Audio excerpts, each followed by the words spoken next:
Circle of Inevitability, capítulo 1006. Falando por experiência própria. Lumian olhou para Franca, seus olhos novamente com um tom azul lago após seu avanço, refletindo os pontos de luz brilhantes ou levemente amarelados. Sim, ele repetiu com um suspiro. Franca ficou em silêncio novamente. Depois de um longo tempo, ela murmurou como se estivesse em um sonho. Você sabia? Eu nunca poderei voltar.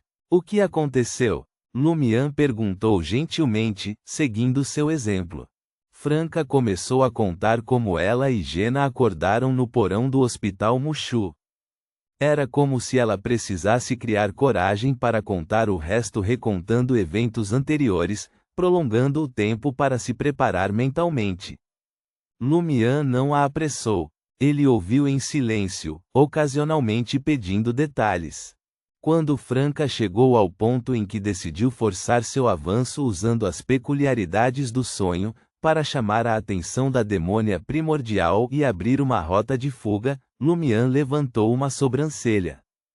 Embora ele já tivesse deduzido o avanço de Franca para a demônia do desespero por meio da lei da convergência das características de Beyonder e de sua intuição espiritual como uma demônia, e suspeitasse, pela narrativa anterior dela, que essa era a melhor opção possível naquelas circunstâncias, ele ainda não conseguia deixar de sentir que havia algum plano em tudo aquilo. As condições para seu avanço para a demônia do desespero se reuniram perfeitamente naquele momento. Claro, se ele estivesse presente, teria simplesmente queimado uma vela de óleo de cadáver e se conectado com a vontade aterrorizante daquela cidade peculiar, destruindo à força todos os obstáculos. Depois de descrever como caiu no abismo ilusório com o colapso do mundo dos espelhos e a parte final do corredor, Franca parou por alguns segundos antes de continuar em um tom calmo e direto sobre como desacelerou sua descida, como sentiu sua mente e espírito sendo puxados em direção ao abismo e como escolheu a névoa branco-acinzentada, afundando nela.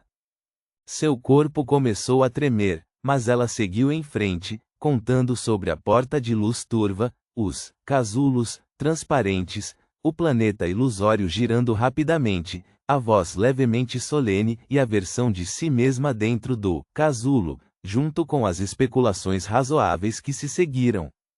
Lumian há muito suspeitava que a transmigração não era tão simples quanto Franca e os outros da Sociedade de Pesquisa dos Babuínos de Cabelo Encaracolados acreditavam.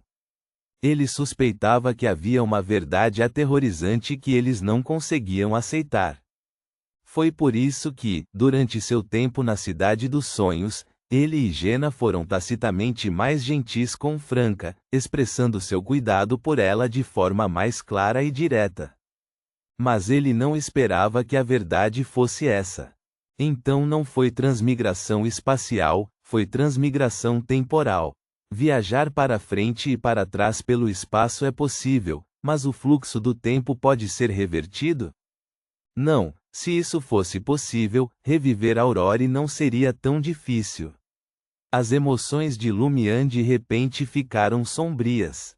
Ele sentiu como se tivesse perdido várias pessoas e objetos incrivelmente importantes dos quais sentia muita falta para sempre. A tristeza, a melancolia, o arrependimento e a dor eram como formões afiados gravando um epitáfio em sua alma. Naquele momento, ele entendeu que esses eram os sentimentos de Aurore. Seu fragmento de alma havia ressoado com a história de Franca e suas emoções intensas. Casa, para sempre fora de alcance. É basicamente isso. Suspeito que o continente ocidental é onde o taoísta do submundo e o mestre celestial residem. É o mundo milhares, talvez dezenas de milhares, de anos no futuro da minha terra natal. O corpo de Franca ainda tremia levemente. Lumian fechou os olhos por um momento, então riu deliberadamente, e disse, acho que tenho muita sorte. Pelo menos ainda tenho esperança de reviver Aurore, mas vocês nem isso têm mais. A boca de Franca se abriu ligeiramente e ela ficou momentaneamente atordoada. Enfurecida, ela caiu na gargalhada. Droga! Vocês, caçadores, alguma vez dizem algo legal? Como uma boca humana pode cuspir algo tão venenoso? Achei que você me faria voar com um chute, disse Lumian, mostrando uma expressão deliberadamente pronta para ser socada. Franca de repente entendeu sua verdadeira intenção e bufou. Eu tive o impulso. Você seria um ótimo saco de pancadas agora mesmo. Ela fez uma pausa, seu olhar retornando para a janela.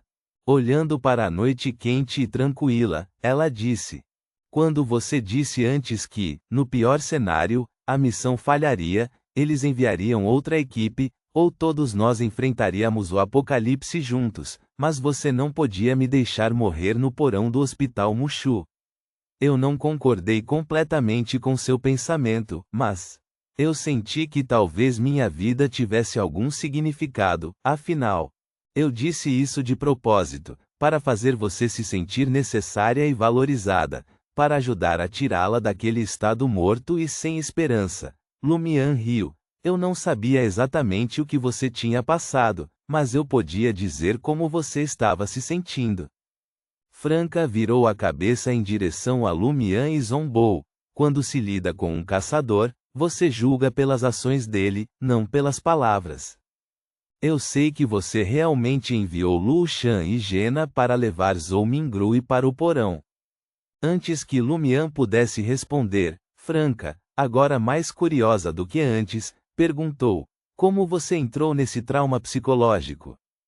Isso estava perto do fundo do abismo ilusório. Sorrindo, Lumian respondeu: quando cheguei em B2, encontrei Lu Yonggan. Ela deve ser uma consciência externa trazida por algum método, diferente de Green, que foi corrompido e influenciado a se tornar uma manifestação de sonho.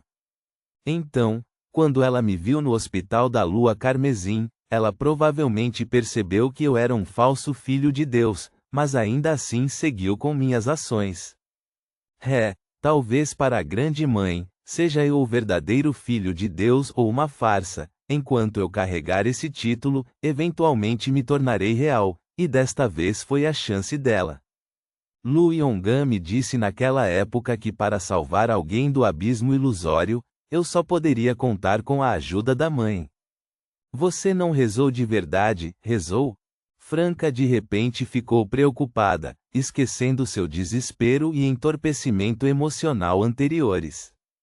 Seu olhar instintivamente se voltou para o abdômen de Lumian. Claro que não. Lumian começou deliberadamente com a história para agitar as emoções de Franca, evitando que ela afundasse completamente na tristeza. Como alguém que havia aprendido com longos períodos de depressão, ele sabia exatamente o que dizer e fazer nesses momentos. Mais importante, ele também era uma demônia do desespero, tendo passado pela experiência de combinar perfeitamente o método de atuação logo após seu avanço, digerindo a parte da poção que o fazia sentir desespero. Ele também aprendeu com o relatório do maior psiquiatra do mundo sobre como estabilizar seu estado mental e evitar perder o controle. Era por isso que ele se sentia confortável contando a Franca seus verdadeiros pensamentos e sentimentos antes de salvá-la. Ele pretendia ser sua âncora mais sólida. Afinal, quantos caçadores revelariam abertamente seus pensamentos mais íntimos? Franca soltou um suspiro incontrolável de alívio. Então como você destruiu o abismo ilusório e abriu o caminho? Lumian riu, vela de cera de cadáver. Enquanto falava, ele pegou o frasco de cera amarelo avermelhada semissólida e suspirou. A chama da destruição queima muito intensamente. Esta vela só pode ser usada mais uma vez. Franca, que tinha ouvido a história de Lumian sobre o ritual anterior com a vela de cera de cadáver e sabia que o alvo do ritual provavelmente era a vontade aterrorizante no topo dos caminhos do caçador e da bruxa, arregalou os olhos em choque. Você é um pouco radical. Ela não terminou seu pensamento, lembrando-se de que tal extremo era por ela. Lumian relatou as sensações durante o ritual da ação secreta, a descida parcial da vontade aterrorizante e a mutação da aura remanescente do Imperador de Sangue. Ele terminou dizendo: no começo, não consegui entrar na névoa cinzenta, mas um raio exagerado simplesmente atingiu. Isso foi, Franca pensou por um momento e disse, o encantamento da Madame Justiça, entregue através de algum método. Parecia um nome, para ser falado na antiga Hermes. Ela não ousou pronunciar o encantamento, com medo de que, mesmo sem usar a linguagem Beyonder, ele ainda pudesse invocar raios no sonho, embora de forma menos assustadora. Um nome que poderia invocar tal relâmpago no sonho do Senhor Tolo? Lumian ponderou, deve envolver um Deus verdadeiro ou alguma grande existência. Ou pode estar relacionado à percepção do Senhor Tolo. Sim, Franca estava mais preocupada com outra coisa. Como você se sente agora? Lumian levantou a mão direita, com a palma para cima, revelando um pedaço de pele pálida e as marcas vermelhas e escuras abaixo dela. A aura mutante do Imperador de Sangue e o selo do Taoísta do Submundo se fundiram ligeiramente. Não acredito que eles podem se fundir. Até agora, não houve nenhuma manifestação externa, nenhuma outra mudança. Após examinar seu próprio estado, Lumian acrescentou: além disso, sinto que há algo mais em mim, mas não consigo detectar. Não me afetou. É mais como um efeito colateral do ritual de ação secreta, uma alucinação persistente. Nos próximos dias, encontre uma oportunidade de sair do sonho e peça para a Madame Mágica dar uma olhada. Franca lembrou Lumian para não ignorar esse problema e confirmá-lo o mais rápido possível. Lumian assentiu e disse: enquanto isso, vá até a empresa e saia do seu emprego. Você manteve a posição antes para atrair Zaratustra com a opção de evitar o perigo ao deixar o sonho em momentos críticos. Mas agora, você não pode sair por enquanto. Só então Franca se lembrou de seu estado atual. Antes de digerir completamente a poção do desespero, se ela saísse do sonho e retornasse à realidade, ela perderia o controle na hora e se transformaria em um monstro. Certo, ela não discutiu, percebendo que ainda estava em apuros. Então, ela se virou para sair da janela. Não vai mais aproveitar a vista noturna? Lumian perguntou casualmente. Franca franziu os lábios e respondeu: quanto mais eu olho, mais sinto falta, mais difícil é deixar ir. Ela fez uma pausa, então virou o corpo parcialmente, lançando o olhar para a noite mais uma vez. Depois de encará-la por alguns segundos, ela falou, sua voz suave e distante: se eu fosse o Senhor Tolo, eu poderia desejar dormir para sempre, sonhando com esta linda noite, nunca acordando. Ponto.